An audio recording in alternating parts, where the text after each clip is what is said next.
भावी संकटात सापडलेल्या शेतकऱ्यांनी आपल्या लाडक्या सर्जा राजाचा बैलपोळा सण उत्साहात जल्लोषात साजरा केला। बैलांना सजवून औक्षण करून त्यांची मिरवणूक काढत जल्लोषात बैलपोळा साजरा करण्यात आलेला आहे।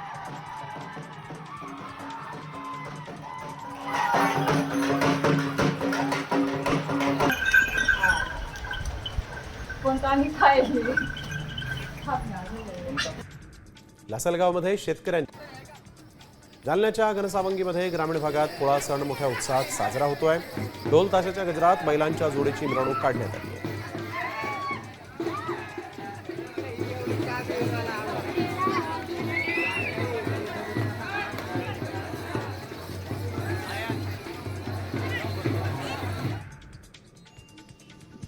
सांगलीच्या विटा शहरात डंपरनं महिलेला चिरडलं। यामध्ये वृद्ध महिलेचा मृत्यू झाला असून तिचा भाऊ जखमी झालाय। प्रमिला तांबे या त्यांच्या भावासोबत स्कूटीवरून जात होत्या आणि यावेळी डंपरनं त्यांच्या स्कूटीला मागून जोरदार धडक दिली। डंपरच्या चाकाखाली प्रमुला सापडल्यामुळे त्यांचा जागीच मृत्यू झाला। या प्रकरणी डंपर चालकाला ताब्यात घेण्यात आलं आहे।